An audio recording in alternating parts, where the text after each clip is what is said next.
الرحيم. السلام عليكم ورحمة الله وبركاته. الحمد لله رب العالمين، وبه نستعين على أمور الدنيا والدين، والصلاة والسلام على أشرف الأنبياء والمرسلين وعلى آله وأصحابه أجمعين. قال الله تعالى: يا أيها الذين آمنوا اتقوا الله حق تقاته ولا تموتن إلا وأنتم مسلمون. اللهم إنا نسألك علما نافعا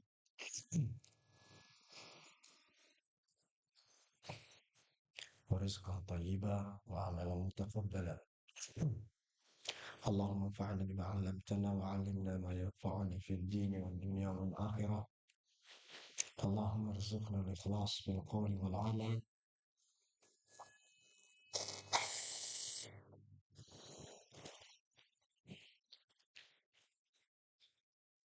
اللهم إنا نسألك علما نافعا ورزقا طيبا وعملا متقبلا. Para hadirin dan hadirat rahimani rahimakumullah,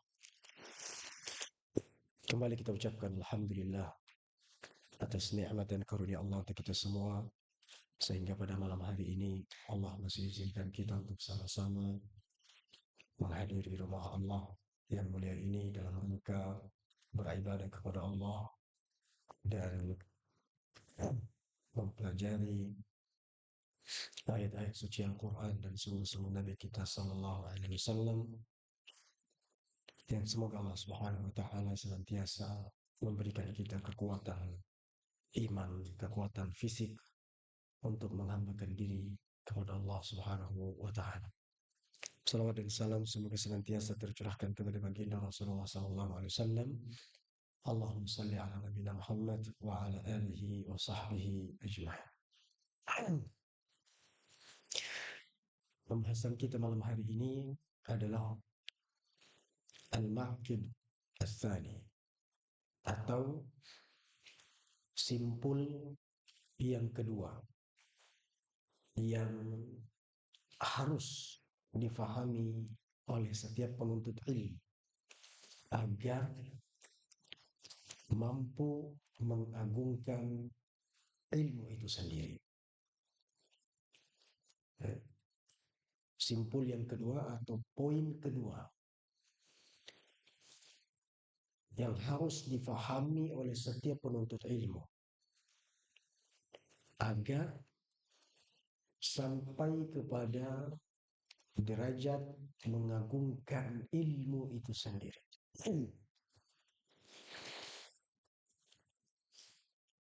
Yang dengannya kita pun mendapatkan ilmu. Ya, jadi ilmu itu bisa kita dapatkan ketika ada pengagungan di dalam hati kita terhadap ilmu. Ya. Ketika seseorang tidak mengagungkan ilmu, maka ilmu itu sendiri tidak akan pernah masuk. Karena ilmu adalah suci, maka dia pun harus diagungkan, dimuliakan. Ilmu adalah cahaya, maka senantiasa harus membersihkan tempat di mana ilmu itu sendiri akan masuk ke dalamnya, yaitu hati kita. Maka perkara yang pertama sudah kita kaji. Apa yang pertama dulu?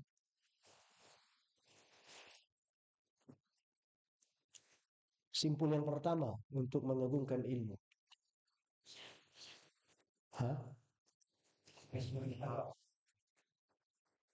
Nah, tathhiru wi'a'il ilm, membersihkan tempat di mana ilmu itu akan masuk, yaitu hati. Harus bersihkan hatinya, bersih dari kotoran-kotoran dan najis. Dan ada dua inti kotoran atau najis yang ketika dia ada di dalam hati seseorang, maka ilmu itu susah untuk masuk. Ilmu itu enggan untuk masuk. Karena tidak akan pernah bersatu padu di dalam suatu tempat, dua kotoran besar ini, dua najis ini dengan ilmu. Tidak akan pernah menyatu. Ya. Kalau ada dua hal ini di dalam hati seseorang, ilmu tidak akan pernah mendekat. Kalaupun mendekat, dia akan mentah. Kalaupun dia sempat masuk, dia nggak bakal betah. Ilmu itu gelisah. Ibaratnya antum berada di sebuah ruangan yang panas. Ruangan yang tidak ada udara. Antum akan mencari mana celah-celah untuk saya menghirup udara. Supaya bisa kembali bernafas. Atau mencari jalan keluar. Jadi dua kotoran ini ketika ada di tempat atau di dalam hati seseorang, sulit ilmu itu akan masuk. Dua kotoran ini apa? Najasatu syahwati wa najasatu asyubhat. Syubhat dan syahwat. Nah, sudah kita jelaskan. Ya, syubhat seperti apa?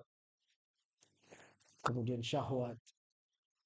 Ya, karena tidak semua syahwat itu buruk jika ditempatkan pada tempatnya. Ya, ini sudah kita jelaskan pada pertemuan sebelumnya. Dan yang kedua, yang kita bahas pada malam hari ini, al-ma'qidus tsani. Simpul yang kedua yang harus kita fahami supaya ada pengagungan ilmu, pengagungan dalam hati kita terhadap ilmu, yaitu adalah ikhlasun niyyati fihi. Mengikhlaskan niat di dalam mencari ilmu. Ya, mengikhlaskan niat di dalam mencari ilmu.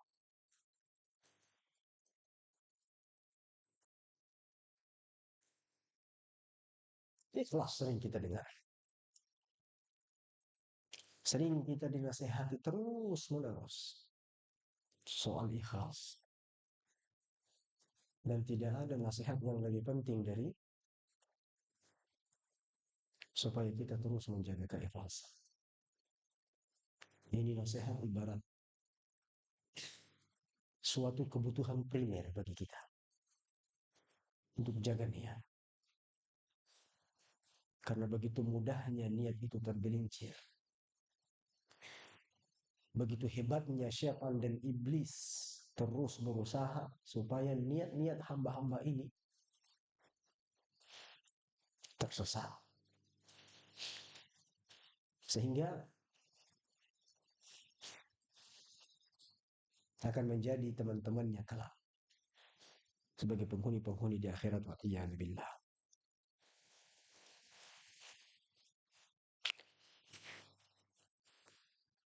Jadi kata beliau ikhlasun niyyati fi, mengikhlaskan niat di dalam ilmu.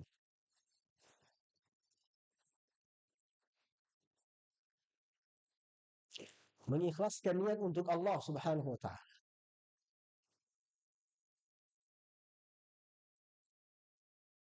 Ketika kita menganggap ilmu itu adalah mulia, maka bentuk pemuliaan terhadap ilmu itu sendiri adalah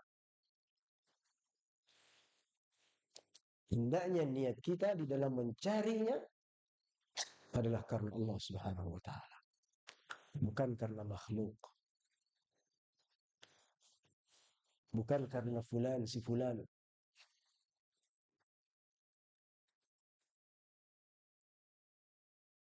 Karena kalau niat seseorang mencari ilmu karena dunia, berarti kita telah menghinakan ilmu. Dan ilmu itu mulia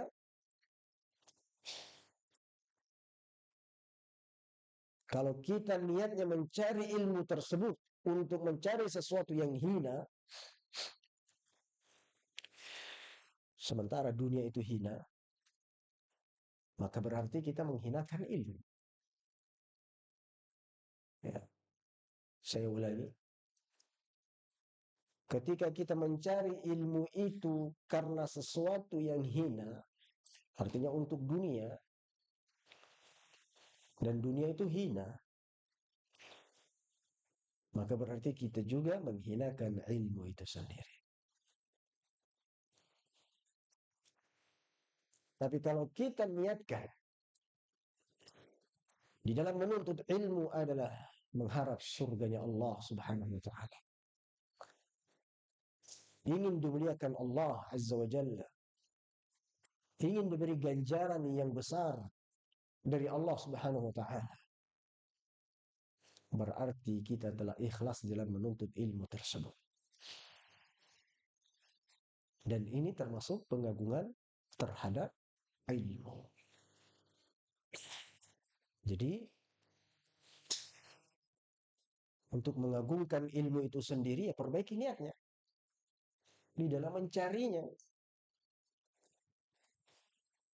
Karena ilmu adalah mulia, maka carilah ilmu itu dengan tujuan yang mulia, bukan dengan tujuan yang hina. Dan yang mulia di sini apa? Allah Subhanahu wa taala. Surga Allah, ridha Allah.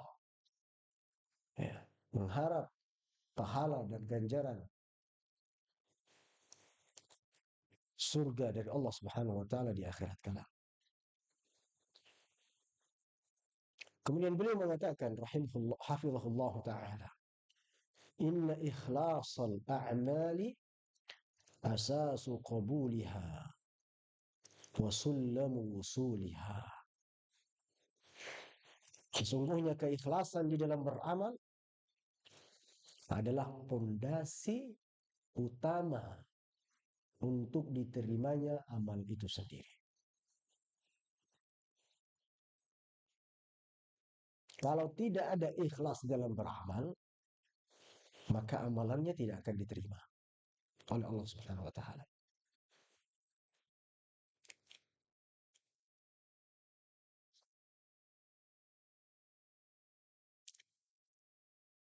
Maka beliau penulis hafizahullah taala menyebutkan keutamaan-keutamaan ikhlas dalam bab ini, dalam poin ini.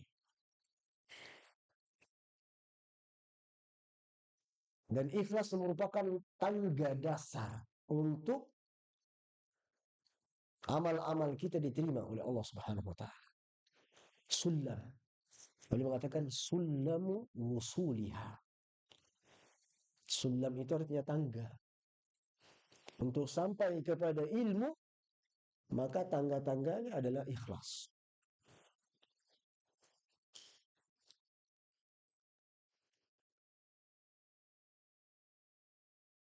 Jadi pondasinya adalah ikhlas, tangganya juga ikhlas.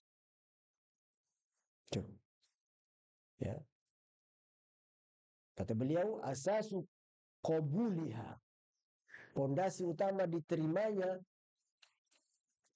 amal ibadah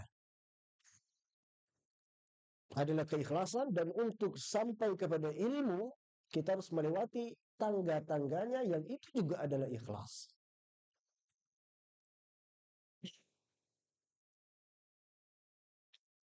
Dan Allah berfirman dalam Al-Quran, beliau mengutip firman Allah dalam surat Al-Bayyinah, wa ma umiru illa liya'budullaha mukhlishina lahuddin hunafa. Al-Bayyinah ayat kelima, Allah mengatakan tidaklah mereka diperintahkan kecuali agar mereka beribadah kepada Allah dengan ikhlas, agar mereka menyembah Allah Subhanahu wa taala dalam keadaan ikhlas, dalam keadaan mentauhidkan Allah, yang dengan niat dan tujuannya hanya Allah, tidak ada yang lain.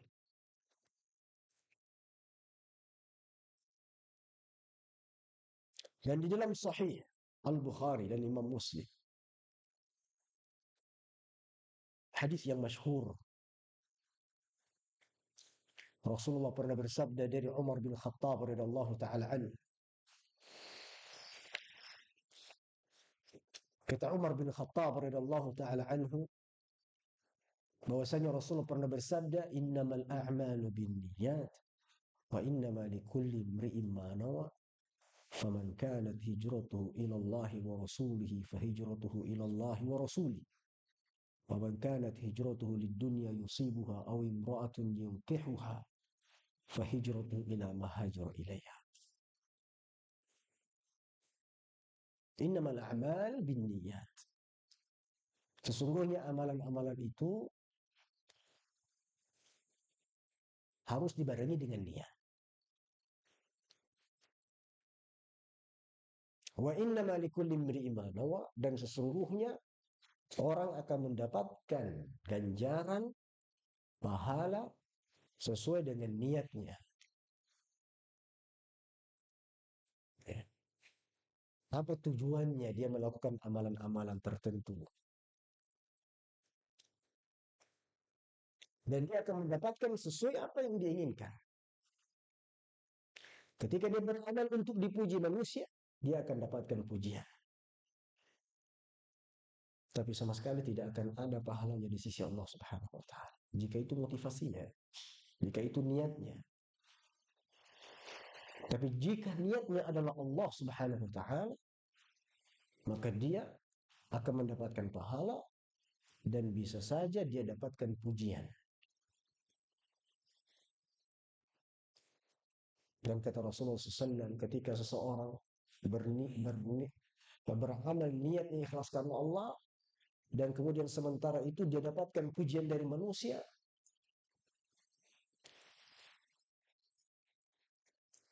apa kata Rasulullah? Tilka ajilu busyral mu'min. Itu adalah kabar gembira untuk orang-orang yang beriman yang didahulukan. Tapi hati-hati. Jangan niatnya untuk pujian dulu. Kalau niatnya pujian dulu, dia dapatkan pujian, pahalanya nggak ada. Tapi ketika dia niatkan untuk Allah Subhanahu wa taala, niat pahala, ada pujian, itu kata Rasulullah adalah kabar gembira yang didahulukan.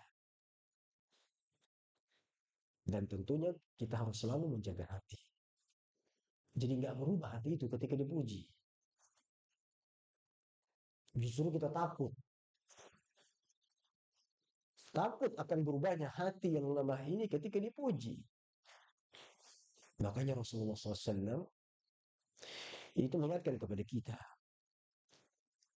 jangan terlalu banyak memuji saudara-saudara, karena bisa rusak hati ya. Dan bahkan dalam sebuah riwayat, ketika ada orang yang suka memujimu, lemparkan debu di depan mukanya. Supaya engkau terjaga, supaya juga dia dapat peringatan. Nggak usah terlalu banyak memuji. Yang harus dipuji itu adalah Allah. Makanya kita selalu ucapkan kalimat Alhamdulillah. Dikit-dikit Alhamdulillah. Yang paling pantas dipuji itu adalah Allah, bukan orang. Dia bisa ini, bisa itu semua karena Allah yang memberikan kemudahan. Itu semuanya adalah taufik dari Allah. Maka Allah lah zat yang paling pantas untuk dipuji. Semakin dipuji, semakin agung kita. Tapi kalau manusia semakin dipuji, semakin bahaya posisinya. Dan kita kalau semakin suka dipuji, berarti hati kita lemah. Karena sejatinya orang yang beriman tidak suka dipuji. Orang yang takut kepada Allah, dia nggak suka dipuji. Dan ketika dia puji, hatinya tidak berubah. Ya. Tidak berubah kemudian semakin semangat untuk beramal, tidak. Cukup jadikan pujian itu adalah kabar gembira yang didahulukan di dunia sebelum di akhirat. Maka ikhwatal iman rahmati Allah subhanahu wa ta'ala,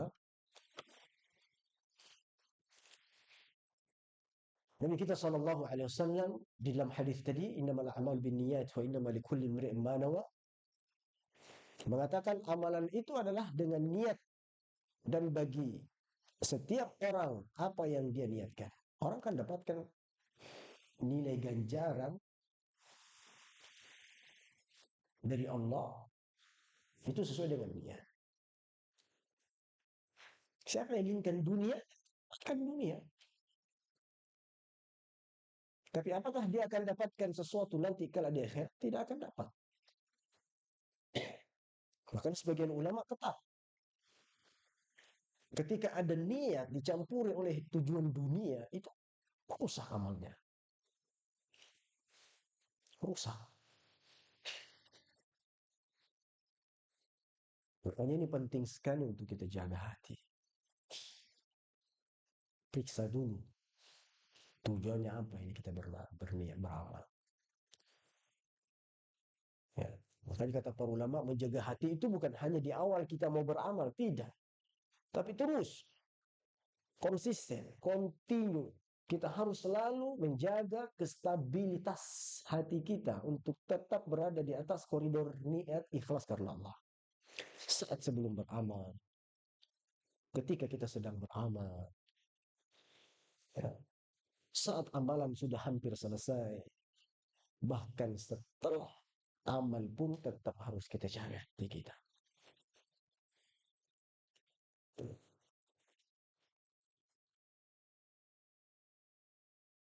Dan ini nggak mudah, berat, sangat berat sekali. Kecuali yang Allah Subhanahu Wa Taala beri taufik, kemudian diberi kemudahan.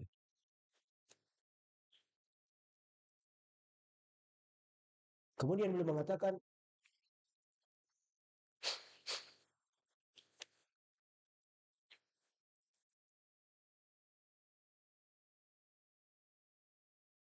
وقال البخاري في الجامع المسند الصحيح ومسلم في المسند الصحيح واللفظ للبخاري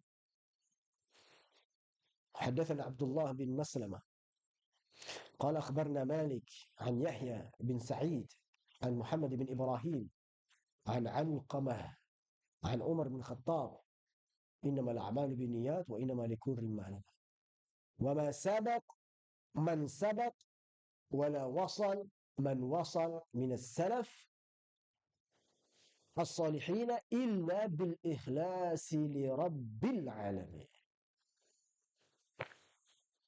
Wah, ini ungkapan beliau dalam sekali. Ma sabaqa man sabaq. Tidaklah orang-orang terdahulu yang mendahului kita, wala wasal man wasal min as-salaf as-salihin illa bil ikhlas li rabbil alamin.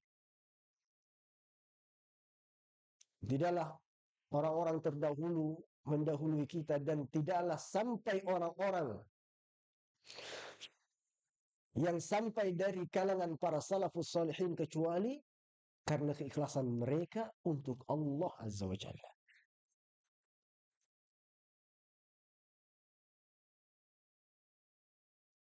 Apa maksudnya? Jadi ini masih peringatan tentang pentingnya ikhlas.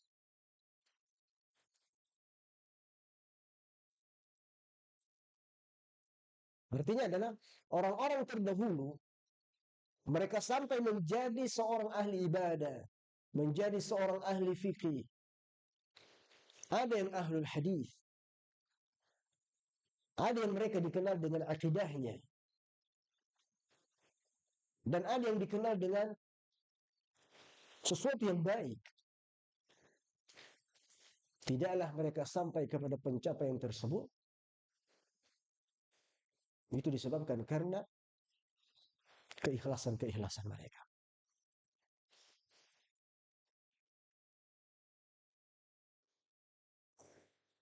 Jadi jangan kita menyangka mereka sampai pada kedudukan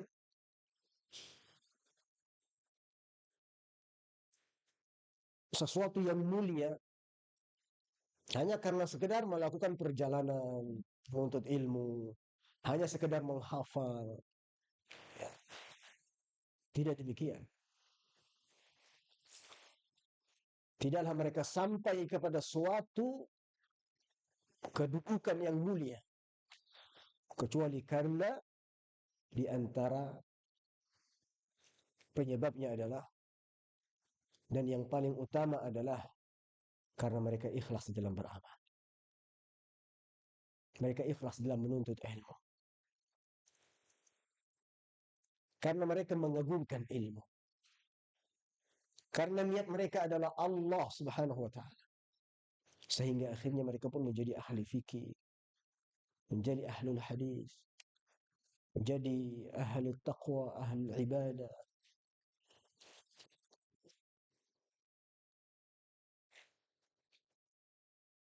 Sehingga ada sebuah ungkapan dari Abu Bakar Al-Marzi rahimahullah. Beliau mengatakan, saya pernah mendengar seseorang berkata kepada Imam Ahmad bin Hanbal,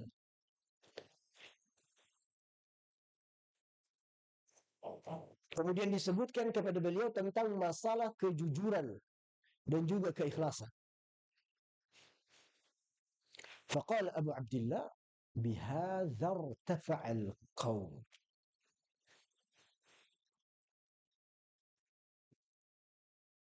Ya. Kata Imam Ahmad,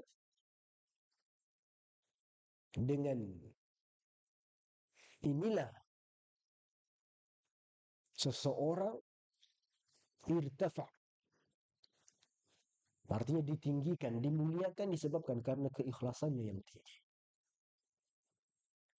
Karena keikhlasannya yang besar.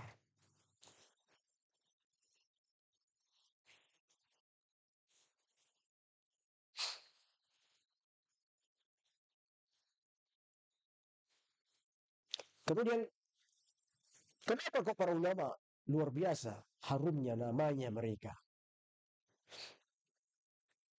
Kenapa mereka ditinggikan? Seperti Sufyan ats-Tsauri, Al-Auza'i, Abdullah bin Mubarak, Ahmad bin Hanbal, Imam Syafi'i, Imam Malik. Harus kita ketahui bahwa mereka bisa mendapatkan kemuliaan sedemikian rupa itu karena as-sidqu wal ikhlas. Karena mereka jujur dan karena mereka ikhlas. Itu jujur dengan dirinya sendiri. Jujur dengan Allah.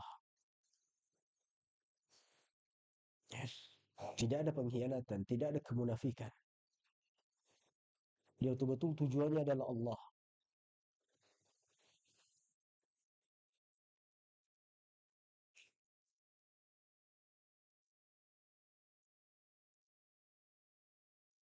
Makanya boleh mengatakan wa innama yunalul mar'ul ilm wa innama yanalul mar'ul ilma ala qadri ikhlasi. Sesungguhnya seseorang akan mendapatkan ilmu sesuai dengan kadar keikhlasannya. Seseorang akan mendapatkan ilmu sesuai dengan kadar keikhlasannya. Semakin dia ikhlas, maka semakin dia mudah untuk mendapatkan ilmu. Semakin kurang ikhlasnya, maka semakin kurang juga ilmu itu masuk di dalam dirinya. Maka seseorang harus berusaha, kita semua berusaha untuk selalu ikhlas, dan ini adalah pengagungan terhadap ilmu itu sendiri. Supaya ketika kita mencari ilmu yang mulia ini, yang berharga ini, niatnya adalah untuk mendapatkan surganya Allah, mendapatkan pahala dari Allah, bukan untuk dunia. Kalau orang tujuannya menuntut ilmu adalah dunia, maka berarti dia telah menghinakan ilmu. Kalau orang sudah menghinakan ilmu, maka ilmu itu tidak akan mau tinggal bersama kita dan tidak akan mau tinggal bersama orang-orang yang menghinakan ilmu. Kita tidak bisa mempermainkan. Ini sudah kaidah, ini sudah prinsip. Orang yang mengagungkan ilmu, maka ilmu akan mengagungkannya.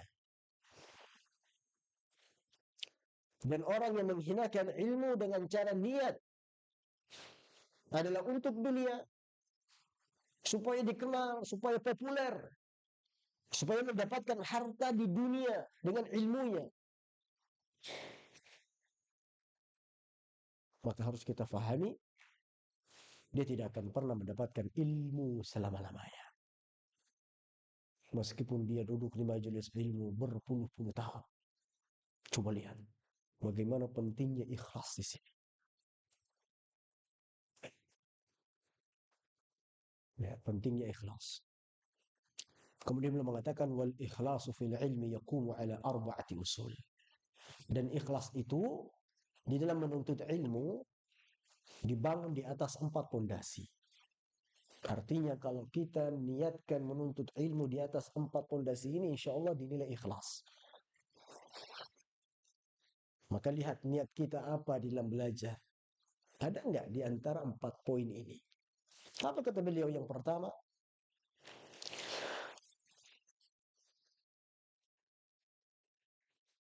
Raf'ul jahli an nafsihi. Al-awwal raf'ul jahli an nafsihi. Yaitu dia meniatkan ketika dia menuntut ilmu, mencari ilmu untuk mengangkat kebodohan yang ada pada dirinya. Jadi ini diantara niat yang benar ketika kita belajar. Ketika kita menuntut ilmu itu adalah tujuannya untuk mengangkat kebodohan yang ada dalam diri kita. Karena sejatinya kita semuanya adalah bodoh. Orang nggak tahu apa-apa. Kalau nggak belajar nggak bakal tahu. Kalau nggak duduk di majelis ilmu nggak bakal dapat ilmu. Itu sudah rumus. Nggak ada orang kok tiba-tiba bisa dapat ilmu tanpa belajar. Nggak ada. Makanya sering saya katakan ilmu itu dicari, dituntut. Nggak bisa, ilmu nggak dituntut nggak bisa dapat kita. Makanya bahasanya adalah talab, talabul ilm. Apa artinya talab? Talab yatlubu. Itu arti bahasa sehari-harian itu adalah minta. Kita harus minta ilmu. Kita yang harus minta. Makanya dulu kalau para ulama itu datangi para ulama. Kantung sekarang, alhamdulillah. Ustaz yang datangi itu. Guru yang datangi kita. Dulu ilmu itu saking mulianya. Kita yang cari di mana itu. Oh, ada fulan. Ini pakar ini. Datang. Minta waktunya. Sampai-sampai salafus saleh ada satu hadis yang dia cari, namun ternyata yang tahu akan hadis ini harus menempuh perjalanan selama 1 bulan. Data itu. Sebegitu cara mencari ilmu. Maka ilmu itu nggak bakal bisa didapat kalau nggak dicari. Kita harus keluar di rumah. Siapa yang aja kita di rumah. Ustaz yang datang tiba, Assalamualaikum akhi, mau nggak saya ajari ini? Berarti Anda nggak mengagungkan ilmu. Nah, beda dengan rezeki. Kalau konsep rezeki itu tidak mesti harus selalu dicari. Karena ada istilah rezeki datang tidak disangka-sangka. Itu rezeki sudah. Tapi kalau ilmu tidak ada ilmu kok tidak disangka-sangka. Ilmu itu harus disangka. Ilmu itu harus dicari. Ilmu itu harus didatangi. Tapi kalau rezeki kan kadang datang, alhamdulillah ada yang transfer 100.000, ada yang transfer, ada yang mau makan makanan. Karena itu konsep rezeki beda dengan ilmu. Antum dapat ilmu sambil tidur-tiduran nggak dapat. Makanya ada istilah la yunalul ilmu birahatil jasad. Ilmu tidak akan pernah didapat dengan istirahat. Kau dapat ilmu kau tidur terus. Gimana ceritanya?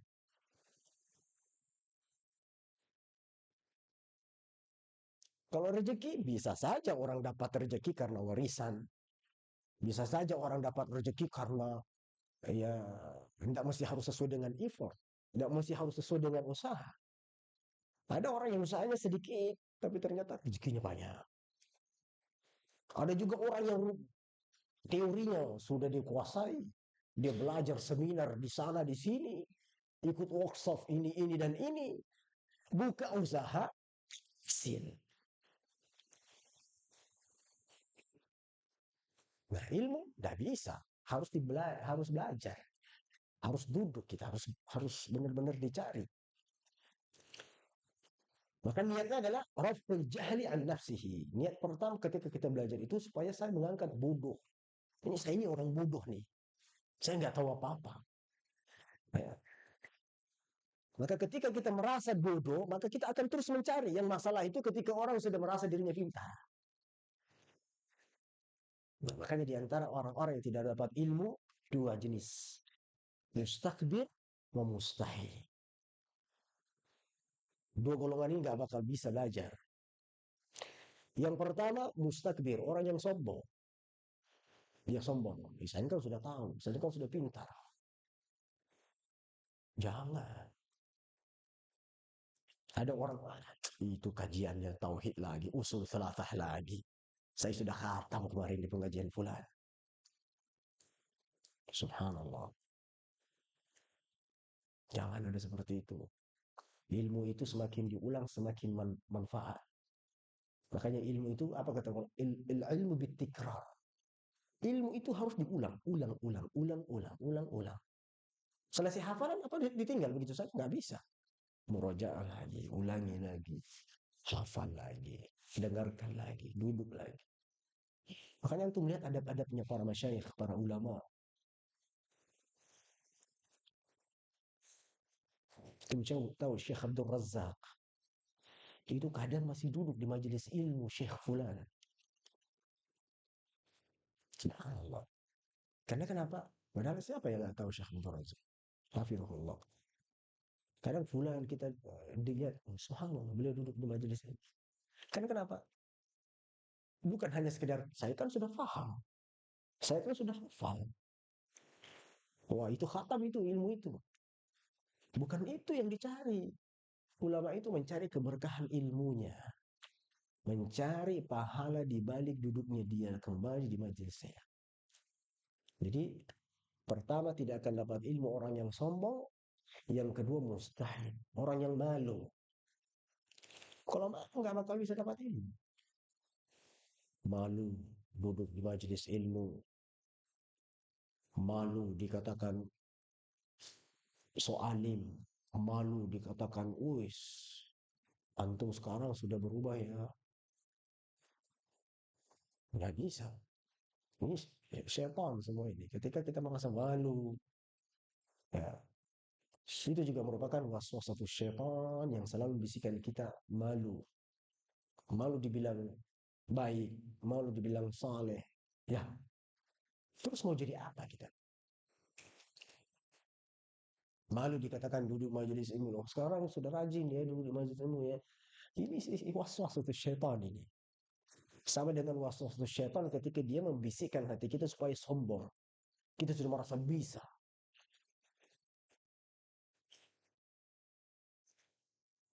Sudah masuk azan ya? Hah? Siapa yang azan? Fadal.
Muhammad Rasulullah wa ala alihi wasallam. Allahumma barik ala Rasulullah.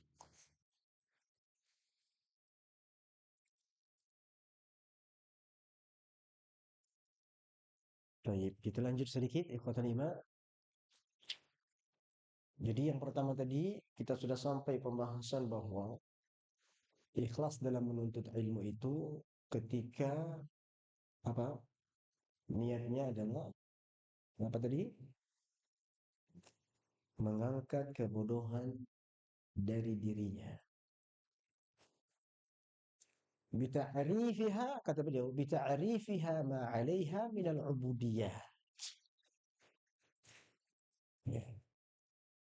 Dan mengenalkan kepada dirinya terhadap apa yang menjadi kewajiban-kewajibannya kepada Allah Subhanahu wa taala di dalam beribadah. Jadi dengan niat mengangkat kebodohan di dalam diri kita, kemudian kita faham tentang kewajiban-kewajiban kita kepada Allah dari ibadah-ibadah. Wa iqafiha ala maqasidil amri wan nahi.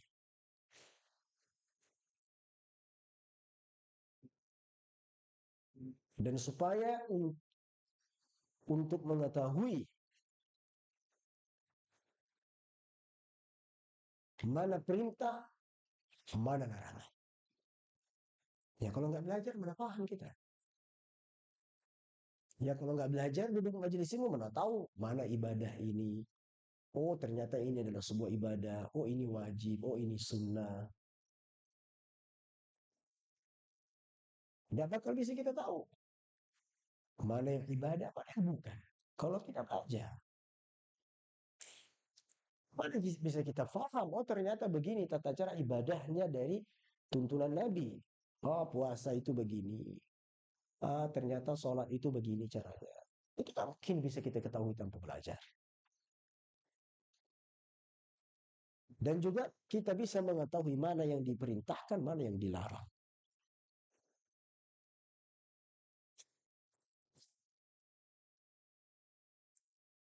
Di dalam sholat aja, ya banyak perkara-perkara yang mungkin dulu kita nggak tahu. Oh ternyata ini nggak boleh di dalam sholat.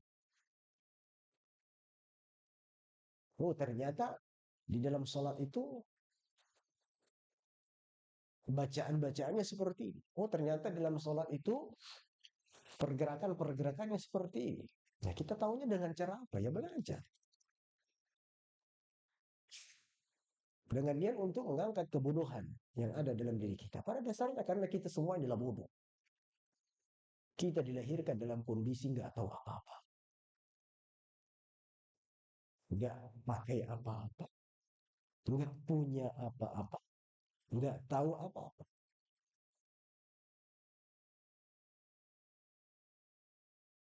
Maka harus belajar. Kemudian yang kedua, untuk ikhlas dalam menuntut ilmu, yaitu dengan niat apa? Raf'ul jahli 'anil khalq. Yaitu dengan niat mengangkat kebodohan yang ada pada diri orang lain. Bita'limihim, dengan mengajarkan mereka, wa irsyadihim, dan memberi petunjuk kepada mereka, lima fihi salah dunyahum wa ukhrahum wa akhiratuhum.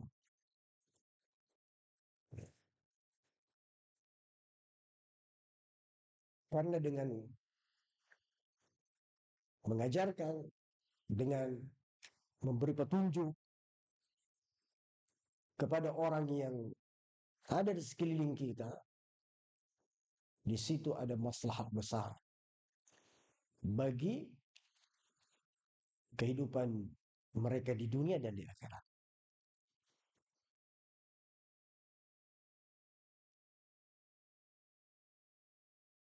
Jadi ini niat yang benar. adalah ketika kita mau belajar, niatkan pertama saya mau belajar karena saya bodoh. Karena saya nggak tahu apa-apa, maka saya tidak mau dalam kondisi bodoh. Jangan ridho terhadap kebodohan. Karena ini adalah musibah yang paling besar. Musibah yang paling besar di antaranya adalah ridho dengan kebodohan. Ya sudahlah, sampai di sini sajalah saya belajar. Nggak usah lagi belajar, ngapain belajar? Cukuplah. Ngapain hadir kajian? Ngapain duduk di majelis ilmu? Ya sudah, saya ditakdirkan bodoh, ya bodoh. Ini musibah besar. Karena tidak ada musibah-musibah yang muncul di permukaan bumi ini itu disebabkan karena kebodohan.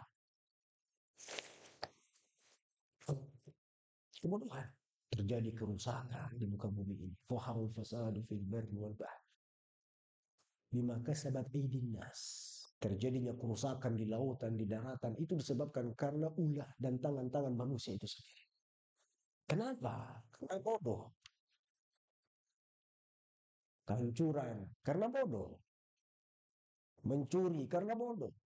Kriminal karena bodoh. Merampok, perzinahan, dan seterusnya. Itu karena bodoh. Tidak ilmu. Kedamaian, ketentraman akan tercipta di atas muka bumi. Terjadi demonstrasi, terjadi pergulatan, terjadi permusuhan, pertikaian, itu sebabkan karena semuanya bodoh. Jadi dasar utama terjadinya musibah itu sebabnya adalah bodoh sebenarnya. Disebabkan karena kebodohan. Maka jangan rindu terhadap kebodohan. Nggak ada. Ya, musibah di atas rindu terhadap kebodohan itu sendiri. Jadi di antara niatnya adalah selain mengangkat diri kita sendiri, yang ada kebodohan di dalam kita, selain itu adalah kita belajar untuk mengangkat kebodohan pada orang lain. Dengan cara apa? Kita ajarkan, kita kasih petunjuk, kita nasihati, dan itu tentunya akan bermanfaat dan akan memberi maslahat untuk dunia dan akhirat mereka.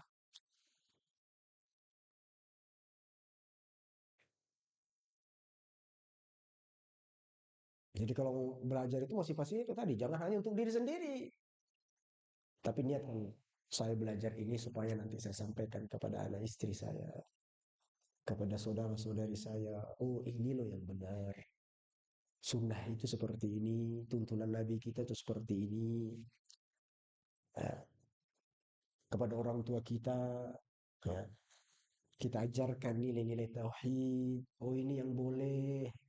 Oh, ini itu dilarang sama Allah.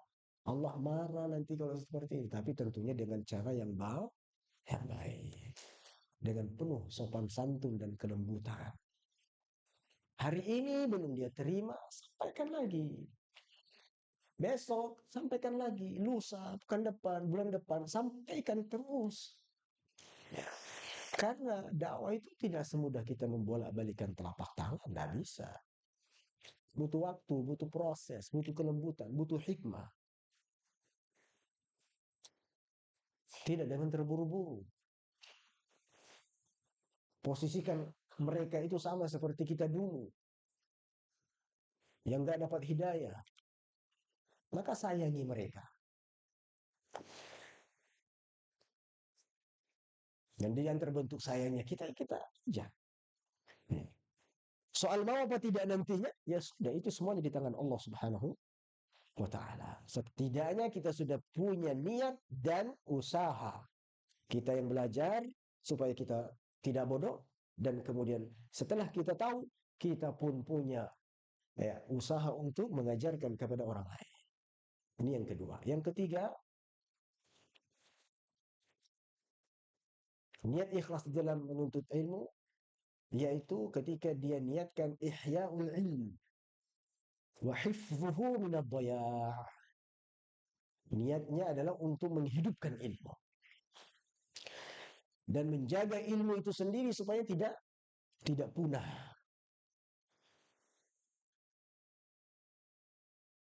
Jadi niatkan untuk menghidupkan ilmu. Yang mungkin sebelumnya mati, yang mungkin di suatu tempat, di suatu masyarakat, mereka tidak punya perhatian terhadap ilmu, khususnya untuk ilmu agama. Mereka bodoh terhadap ilmu agama. Maka kita pun harus niatkan saya menuntut ilmu supaya kampung ini kembali bisa hidup ilmunya. Supaya tempat ini masyarakat sedikit lebih baik, sedikit lebih maju dalam hal agama. Ya, itu niat yang benar. Dan itu semua harus dimulai dari kita. Ya. Jadi di antara niatnya adalah menuntut ilmu itu agar ilmu itu kembali hidup, kembali terlihat di kalangan masyarakat. Supaya ilmu itu tidak hilang, tidak luntur. Maka ini juga termasuk niat ikhlas dalam belajar. Alhamdulillah, sekarang sudah mulai banyak ilmu-ilmu, majelis-majelis, ya, meskipun tidak signifikan, ya, setidaknya kita sudah melihat perubahan-perubahan di masyarakat kita. Meskipun tidak menutup kemungkinan, tetap ada kemungkaran. Ya, tapi kita husnuzan. Alhamdulillah beberapa pengajian sudah ada di masjid ini, di masjid ini, di masjid ini, di masjid ini. Dan masyarakat juga sudah mulai kelihatan. Ya, sebagian sudah rajin sholat, ya, sebagian sudah mulai menjalankan sunnah-sunnah Nabi. Itu di antara niatnya kita. Kita niatkan di tempat kita ini semoga akan tercipta masyarakat yang berilmu, bertauhid, dan tahu akan tujuan hidupnya di dunia ini. Itu niatnya. Supaya orang-orang ini nggak selalu berada di dalam kebodohan. Ibadah nggak ada, sholat di masjid nggak ada, tapi yang ada adalah kemungkaran di mana-mana. Nah, maka kita niatkan, saya belajar untuk mengangkat kebodohan dalam diri saya, dan juga supaya saya bisa mengajarkan ilmu tersebut, dan supaya masyarakat-masyarakat orang-orang di sekeliling kita juga ter apa namanya tercerahkan, ya, ikut, ya, perhatian terhadap ilmu-ilmu agama. Yang keempat, di antara niat ikhlas dalam menuntut ilmu adalah al-amalu bil ilm. Yaitu apa? Supaya kita niatkan saya menuntut ilmu ini supaya saya amalkan. Maka siapa yang menuntut ilmu dengan niat untuk mengamalkan ilmu itu sendiri, niatkan kita datang ke majelis ilmu supaya nanti ketika saya dapatkan ilmu saya bisa amalkan sedikit demi sedikit. Supaya pulang dari majelis ilmu dalam keadaan saya akan punya ilmu baru dan kemudian saya amalkan.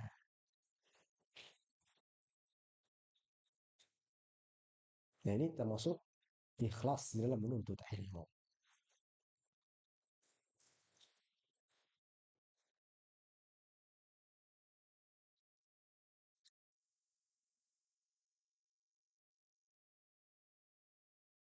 ولقد كان السلف رحمهم الله يخافون فوات الإخلاص في طلبهم للعلم فيتورعون عن ادعائه لا أنهم لا يحققوه في قلوبهم.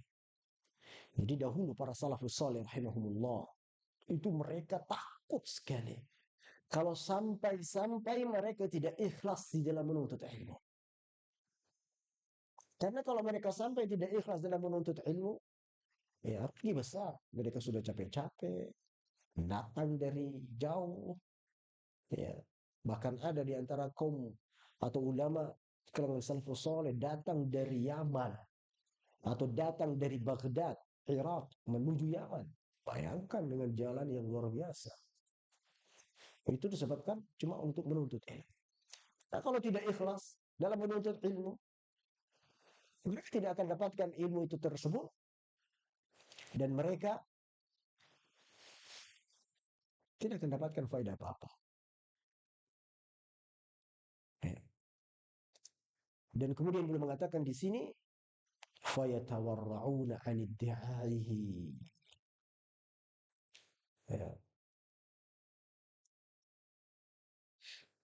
Dan mereka para salafus saleh malu dan tidak berani untuk mengatakan saya sudah ikhlas.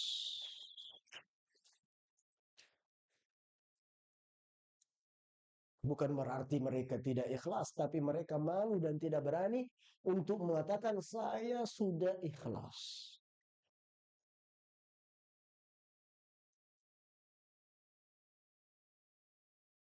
Karena biasanya demikian. Orang yang ikhlas takut dia mengatakan dirinya adalah orang yang ikhlas. Bukan berarti dia tidak ikhlas. Ya, tapi dia takut mengakui dia itu ikhlas. Jadi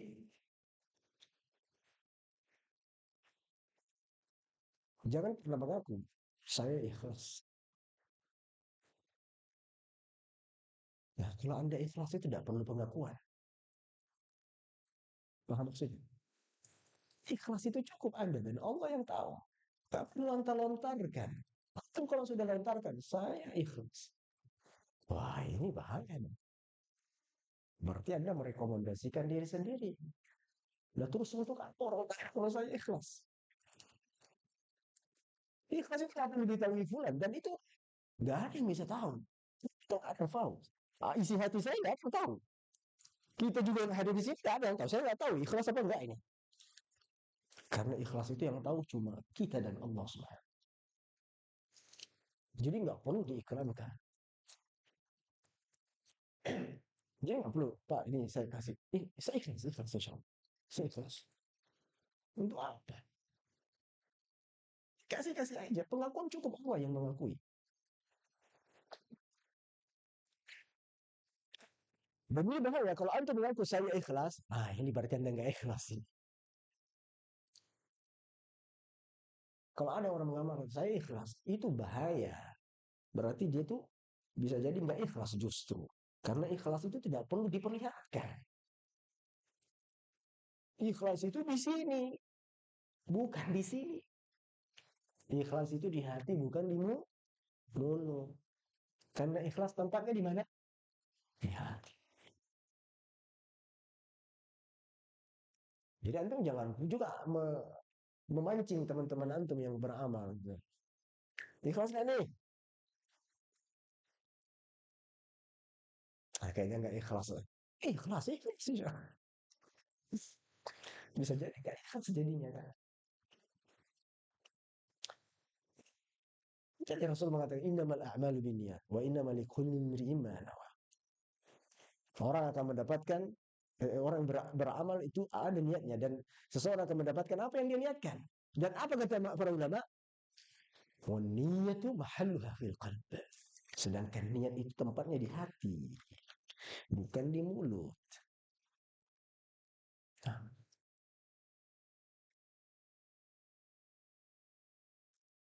jadi para ulama salafus saleh jelas mereka adalah orang-orang yang ikhlas.